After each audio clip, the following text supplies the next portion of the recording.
ये देखिए आलू में से दूध निकल रहा है, आलू लगते हैं, लेकिन इस इलाके में आलू जो है वो दरख्तों के ऊपर लगते हैं।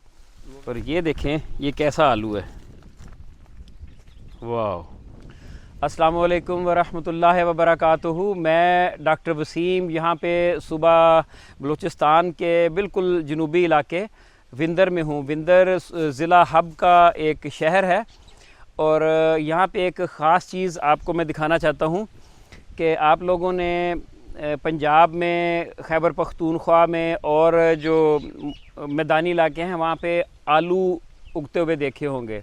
तो आलू का छोटा सा एक पौधा होता है और ज़ेर ज़मीन आलू लगते हैं, लेकिन इस इलाके में आलू जो है वो दरख्तों के ऊपर लगते हैं। वो मैं आपको दिखाता हूँ।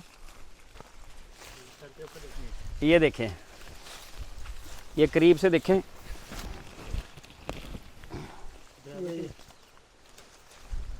ये भी देखें।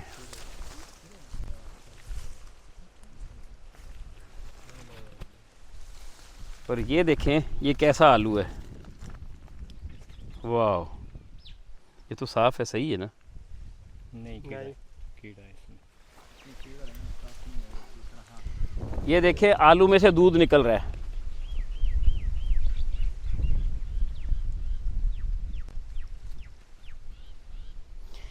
ये आलू नहीं है, आलू बुखारा भी नहीं है। दिखाएं, ये दिखाएं, ये देखें, ये चीकू है। चीकू इस इलाके का बड़ा अच्छा लजीज और मशहूर फल है। इन इलाकों में लोग बड़े शौक़ से खाते हैं। सिंध में कुछ जगहों पे इसको काश्त किया जाता है और ये जो बलूचिस्तान के जनूबी इलाके हैं, साहिल समंदर के साथ साथ जो इलाके हैं, वहाँ पे ये बड़ा अच्छा ग्रो होता है। इस पे फल भी खूब आता है। तो दूसरे लफ्ज़ों में अगर कहें तो ये जो पौधा है ये ऐसी आबो हवा को पसंद करता है जो मरतूब हो, जिसमें नमी ज़्यादा हो।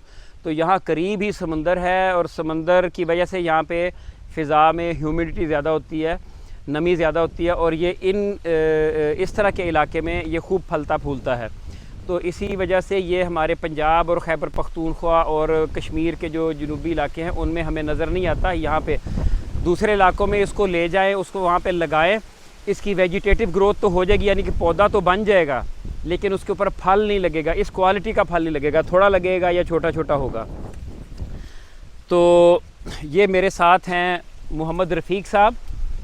ये रफ़ीक साहब इस बाग के मालिक हैं, यहाँ के मुकामी ज़मींदार हैं, बड़े प्रोग्रेसिव फार्मर हैं।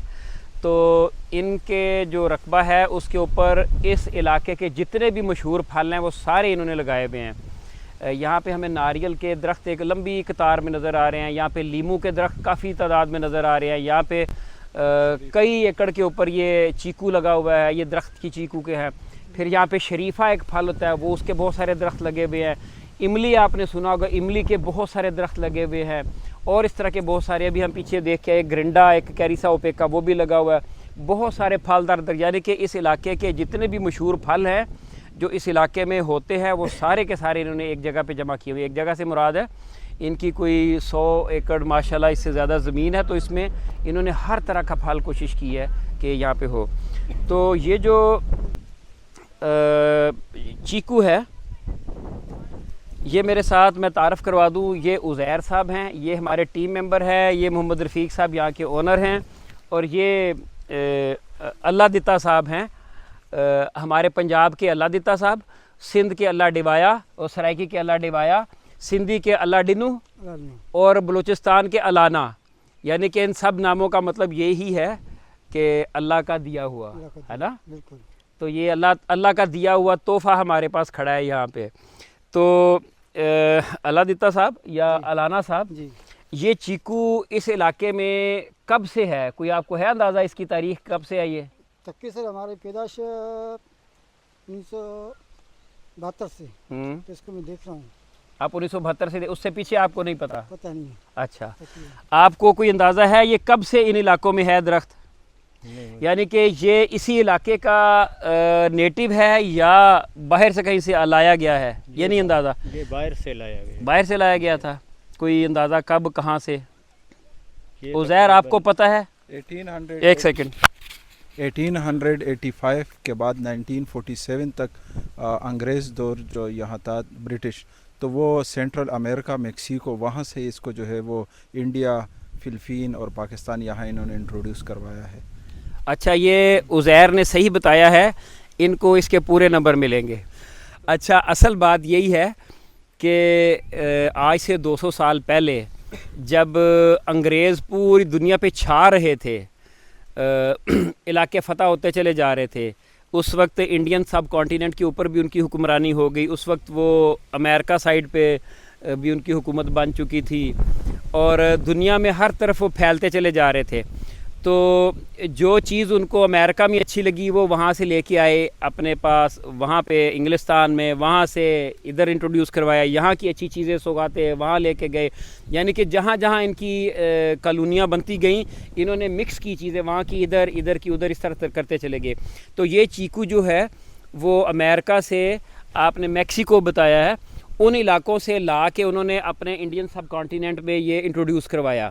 जो साहिल के साथ साथ, चूँकि अंग्रेज़ इस तरफ से साहिल की तरफ से आए थे तिजारत की गरज से, तो बम्बई, कलकत्ता, जितने इंडिया के साहिली इलाके हैं वहाँ के साथ साथ इसको उन्होंने इंट्रोड्यूस करवाया, क्योंकि इसको साहिली इलाके या मरतूब आबो हवा इसको रास आती है, सूट करती है, जिसमें ये अच्छी ग्रोथ होती है, इसकी अच्छा फल लगता है। तो उन्होंने साहिली इलाकों के साथ साथ थ्रू आउट इसको इंट्रोड्यूस करवाया।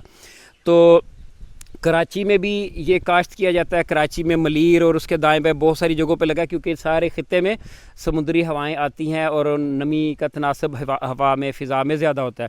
फिर कराची से आगे हब की तरफ आ जाए, बलूचिस्तान में शामिल दाखिल हों, हब के आगे विंदर है, हत्ता कि उथल तक चले जाएँ, कोस्टल हाईवे के करीब चले जाएँ, तो ये सारी बेल्ट जो है समुद्र के साथ साथ जो इलाके हैं, इन सब इलाकों में चीकू बड़ी कसरत के साथ लोग इसको काश्त करते हैं और ये यहाँ की एक बड़ी अच्छी क्रॉप है और इससे लोग फ़ायदा उठाते हैं। रफ़ीक साहब, ये जो इसका थोड़ा सा हमारे देखने वालों को तारफ़ करा दे, अगर थोड़ा सा हम आगे आ जाए, रोशनी में आ जाए, कि ये जो फल है इसको किस तरह तोड़ा जाता है, किस हालत में तोड़ा जाता है, किस तरह पैक किया जाता है और कौन सी मंडियों में पहुंचाया जाता है? बस इसको ये दाना जो भी तैयार है, ये सख्त है थोड़ा, ये सख्त है। ये सख्त दाने ही तोड़ते हैं। हाँ, ये पेटियों में पार्सल होता है, फिर मंडी चली जाती है, यानी कि फ्रूट मंडी। जिस तरह अमूमन दूसरे फलों को थोड़ा खाम हालत में, कच्ची हालत में तोड़ा जाता है, क्योंकि पेटियों में बंद करके ट्रकों में लाद के इसको एक शहर से दूसरे शहर ले जाना होता है, तो पेटियों में जब बंद हो जाता है, गरमाइश मिलती है, फिर 2 दिन, 3 दिन, 4 दिन गाड़ियों को सफ़र भी करना पड़ता है, तो ये गाड़ियों के अंदर, पेटियों के अंदर बंद रहता है। अगर दरख्तों के ऊपर से पका हुआ फल तोड़े तो पेटियों में रख के ट्रैवलिंग के दौरान वो गल सड़ जाता है, ख़राब हो जाता है। इसलिए थोड़ा सा पकने के करीब हो, कच्चा हो, उसको तोड़ते हैं, पेटियों में बंद करते हैं और ट्रैवलिंग के दौरान ही पक जाता है। जब मंडी में पहुंचता है तो तकरीबन तैयार हो चुका होता है। जी हाँ। तो इसका जो रेट क्या मिलता है यहाँ पे आपको? एक पेटी में कितने आ जाते हैं और पेटी कितने की बिकती है? एक पेटी में तकरीबन 37-38 किलो तक आ जाता है। पेटी अच्छा। का रेट यही होता है 3000। जैसे इन दौर में अभी इस टाइम पे रेट चल रहा है 1600-1500 रुपये पेटी का रेट चल रहा है। यानी कि 37 किलो की पेटी 1600 में। जी हाँ। यानी कि ये आज इस वक्त जो है, क्योंकि ये अभी ना इसके फल का इख्तिताम है, तकरीबन एंड हो गया है, इसका कोई 15-20 दिन, महीना पहले ये शुरू हुआ था। जी नहीं, ये तकरीबन 4-5 महीने हुए चल रहा है। 4-5 महीने से चल रहा था और अब ये तकरीबन दरख्तों से ख़त्म हो गया। अब नए फूल निकले, साल में 2 दफ़ा फल आता है, तो ये नए फूल निकल रहे हैं, छोटे छोटे लगे हुए हैं। तो चूँकि ये 5 महीनों से मार्केट में मौजूद था, लोग खा खा के थक गए हैं, उनके जी भर गए हैं, तो अब इसकी तरफ रुझान कम हो गया, जिसकी वजह से इसकी मार्केट में कीमत डाउन हो गई है। यानी कि ये यहाँ से 36-37 किलो की एक पेटी मार्केट में भेजते हैं, तो उनको 1600-1700 की एक पेटी बिकती है, तो यानी कि 50 रुपये फ़ी किलो। और उज़ैर, आप कराची में रहते हैं, तो कराची में जो हब है इसका, सदर में एम्प्रेस मार्केट, उसके दाएं बाएं, वहाँ पे ये अच्छी क्वालिटी का चीकू आजकल किस भाव मिल जाता है? 150 से 200 रुपये किलो है इस वक्त। अच्छा चीकू 200 रुपये किलो है, अभी भी 200 रुपये किलो है। ये वाला चीकू, अच्छा चीकू 200 रुपये किलो है। यानी कि जो फार्मर है, जो प्रोड्यूसर है, उसने कितनी मेहनत की, कितनी मुशक्क़त उठाई, कितनी रखवाली की, कितने इसको हिफाजत की इनकी, तो इसको मिला 50 रुपये किलो यहाँ पे उसका रेट मिला। वो जो लकड़ी की मैंने पेटी देखी बड़ी मजबूत, वो भी आप उसके साथ दे देते हैं? नहीं, वो पेटी वापसी आ पेटी वापस आई थी, यानी कि जो प्रोड्यूसर है उसको 50 रुपये 1 किलो के पीछे बचे नहीं, 50 रुपये 1 किलो बिका, और उसमें उसके पानी है, उसकी रखवाली है, उसके जो स्प्रे है और उसके जो मुलाजिम हैं उनकी तनख्वाहें हैं, सब मिला के तो इनको तो मेरा ख्याल है कि 25 रुपये किलो सिर्फ सेविंग होती होगी। इसी तरह ये आजकल की मैं बात करूँ तो इससे पहले तो महंगे कम भी हो जाए। अभी तोड़ाई हो रहा है, पेठी की तोड़ाई हो रहा है 300 रुपये पेठी की तोड़ाई, 300 रुपये पेटी की तोड़ाई है, 200 रुपये किराया है गाड़ी का। जैसे 1600 रुपये की बिक गई है तो 160 रुपये आगे कमीशन है। अच्छा, जो पेटी 1600 रुपये की मंडी में बिकेगी उसके ऊपर एक पेटी की 200 रुपये तोड़वाई है, यानी कि जो मजदूर 300 रुपये मजदूर को देंगे एक पेटी का, 1600 में से 300 माइनस हो गए, बाकी 1300 रह गया। जी हाँ। और उसके ऊपर किराया कितना लगेगा? 200 रुपये किराया लगेगा, 1300 में से 200 निकालो 1100 रह गया। और उधर जो कमीशन है मंडी में जो कमीशन देना है 150 रुपये कमीशन है, तो तकरीबन 950 रुपये आपको मिलेंगे एक पेटी के। 950 में से आपके जो इसको सारा साल इसकी रखवाली करना, इसको पानी देना, इसकी गोडी करना और इसके ऊपर स्प्रे करना, अपने मज़दूरों की तनख्वाहें, तो एक पेटी जो है उसमें से इनको क्या बचेगा। और जो मिडल मैन हैं, जो ब्रोकर हैं, असल कमाई वो कर जाते हैं। तो बहरहाल जो किसान है उसको उसकी मेहनत का सही सिला नहीं मिलता। जो मिडल मैन है असल कमाई वो कर जाते हैं बीच में, क्योंकि इन्होंने सारा साल मेहनत की, इसकी निगहदाश्त की, एट द एंड इनको क्या मिला। और जो मिडल मैन है उसने सिर्फ एक हफ़्ता ज़्यादा से ज़्यादा यहाँ से माल उठाया, उधर दे दिया, अपना कमीशन आपसे ज़्यादा लेके वो चला गया। इसी तरह है ना? जी हाँ, इसी तरह। चले जी, अल्लाह ताला आपकी इस मेहनत में आपके रोज़गार में बरकत डाले। और इन जैसे फार्मर्स की वजह से ये इस पूरे इलाके में चीकू माशाल्लाह बड़ी अच्छी तादाद में हमने देखे हैं इसके बागात। तो एक अच्छा फल है, लेकिन जिस इलाके में फल होता है वहाँ पे लोगों का टेस्ट डेवलप हो चुका था, लोग पसंद करते हैं। तो जो पंजाब के बलाई इलाके हैं वहाँ पे अक्सर लोगों को इसका तारुफ भी नहीं होगा कि ये क्या चीज़ है। मैंने जो शुरू में बात की ना कि मैं आपको आलू दिखाता हूँ, तो अगर वहाँ पे जाके मंडी में या दुकान पे रख दिए जाएँ तो लोग यही समझेंगे कि आलू है या पता नहीं क्या चीज़ है। बहरहाल चूँकि इस इलाके में होता है, इस इलाके में लोग पसंद करते हैं, उन इलाकों में नहीं होता, इसलिए वहाँ के लोग इसको पसंद नहीं करते, उनका टेस्ट ही नहीं है, पहचान ही नहीं है। बहरहाल ये अच्छा फल है। अभी अलाना साहब, आप इसके फ़वाइद पे थोड़ी सी बात करेंगे, हमें बताएंगे इसका फ़ायदा क्या है इसके खाने का? बस एक फल है हमने खा लिया, या इसका कोई फ़ायदा भी है? सर ये है, इसमें ताकत है, समझो एक दाना खाया तो समझो पेट भर जाता है, रोटी का तलाश नहीं होता है। अच्छा। ताकत की वजह से, मतलब इसमें ताकत अच्छी है, विटामिन अच्छी है। जैसे हम लोग खाते हैं फल के साथ, ताकत बहुत अच्छी है, ये चीज़ है। यानी कि इसकी न्यूट्रिशनल वैल्यू ऐसी है कि अगर 2 या 3 ये फल खा लिए जाएं तो आपको खाना खाने की हाजत नहीं रहती, तलब नहीं होती, दिल नहीं चाहता खाना खाने को, कि जो इंसान की खाने के साथ ज़रूरियात पूरी होती हैं वो 2 फल जो है वो पूरी कर देते हैं। इसकी न्यूट्रिशनल वैल्यूज़ इस तरह की है।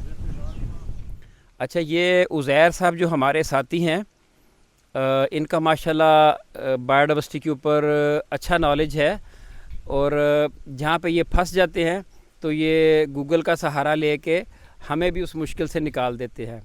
तो अभी हमने इनसे बात की कि ये चीकू जो है इसकी जो मेडिसिनल वैल्यू है वो हमें बताएं, या इसके आम फ़वाइद क्या हैं वो बताएं।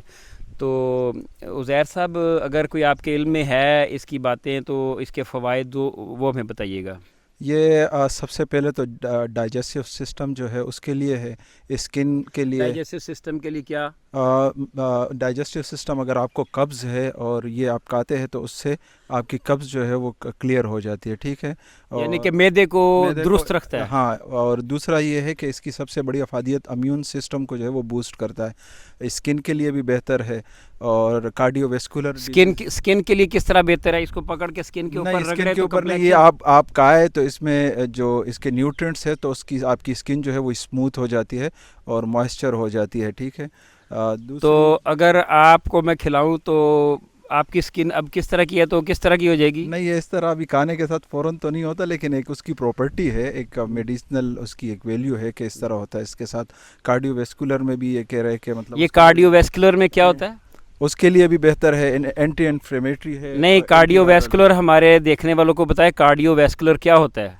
यानी दिल की जो शरियाने हैं या दिल का जो निज़ाम है हार्ट का, तो उस हार्ट की जो तकालीफ है या उनसे उसकी बचाता है। उनसे बचाता है और उसको स्ट्रेंथन करता है या इम्यून को बूस्ट करता है, और उसके लिए दिल के मसल्स को तकवीयत देता है। तकवीयत दिल देता ने है। मुसलसल पंप करते रहना होता है, मसल्स हैं थक हाँ। जाते हैं तो उनको तकवीयत देता है। एंटी वायरल प्रॉपर्टी भी इसमें है, और एंटीऑक्सीडेंट भी है, और एंटी फंगल भी है। एंटी फंगल भी है, यानी कि जो जरासीम है उनके ख़िलाफ़ मुदाफ़ियत भी पैदा करता है और उनसे बचाव का इंसान ये रूटीन में खाता रहे तो बहुत सारी बीमारियों से भी बच जाता है। ये हकीकत है कि अल्लाह ताला ने हमारे दाएं बाएं जितने भी फल और सब्ज़ियां पैदा की हैं उनका जो फ्लावरिंग का या फ्रूटिंग का मौसम होता है, अगर उस मौसम में उनको खाया जाए तो डेफ़िनेटली उससे बहुत सारे फ़वाइद हासिल होते हैं और जिस्म में जो रफ्ता रफ्ता कुछ कमियां वाक़या हो रही होती हैं तोड़ फोड़ के नतीजे में, वो उनकी रिपेयर हो जाती है, रिकवर हो जाती है।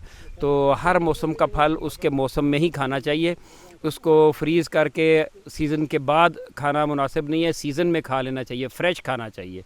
कि उसी तरह जी जी बिल्कुल इसी तरह है, सही कह रहे हैं आप सर। चले, जज़ाकल्लाह।